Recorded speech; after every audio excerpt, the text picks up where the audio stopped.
Hi, I'm Jared Bentley, and you're watching the Week in Review on jcpvideo.com.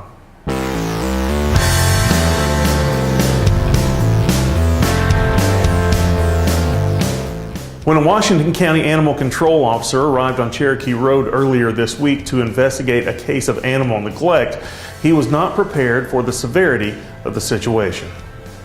Officer Wayne Thomas arrived at 4371 Cherokee Road on December 29th and found Tanny, a 12-year-old Chow Shepherd mix who had been reported as whining and howling in a corner of an old metal outbuilding that had a kennel area fenced off in the front. Thomas said he could smell the stench of rot and feces and described the scene, which included trash, a pile of empty dog food cans, and other debris. There was food there. It was fresh, it was right outside the building, and there was water inside the building. Unfortunately, the dog could not reach either of them because it couldn't get up. The dog was laying in the corner of the building. It could not stand. Tanny was covered in feces and urine, dehydrated, and dying. 77-year-old Elbert Lochner said Tanny had been in that condition for about 2 months. Lochner told him he'd owned Tanny from the time she was a stray puppy he found. Lochner was cited with aggravated animal cruelty and has a January 17th court date in Washington County General Sessions Court. If you have pets, please consider their welfare first. If you can't show them the love they need, at least allow them the respect and humanity that we all deserve. The temperature is dropping, so bring them inside and give them warmth. A warm home, a warm meal, and a warm heart. The Little City Roller Girls have become an integral piece of the fabric that is downtown Johnson City over the last several years, and now they find themselves without a place to practice. If you can help them out, they surely would appreciate it.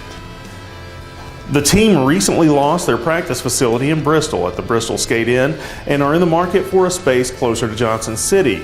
Specifications for what would work are a little exact, but the group can offer compensation and, as a nonprofit, tax incentives for a property owner to share their space. Concrete or wooden floors with a polished surface are required with at least a 90 by 53 foot, 4,800 square foot space. If a space includes heat, running water, and restrooms, that would make matters better, but the Roller Girls say that last bit is not essential. A warehouse, school gym, or something like it would work, and those options are on the team's current wish list. Anyone able to make a donation or who might be able to help with the Little City Roller Girls problem can email lcrginterleague@gmail.com. It's all common sense and it doesn't bear repeating, but I will repeat it anyway. Don't drink and drive. Johnson City police officers were nearly struck by a drunken wrong-way driver early this morning as they worked a crash that also involved an impaired driver, as well as a gun, pills, and meth, according to police. About 2 a.m., police were sent to check on the welfare of a man passed out at the wheel of a vehicle. After police spoke with Daniel Pinette, he sped off briefly before crashing at the intersection of East Unaka Avenue and Elm Street. Police said Pinette was unsteady on his feet and obviously impaired, and police found a .22 caliber handgun, 12 grams of crystal methamphetamine, and 5 unidentifiable pills during a search. As they worked that incident, another driver came down the one-way street the wrong way, nearly striking the officers. Police stopped the vehicle and identified the driver as an Angelina, Texas man named Donald Ray Marshall.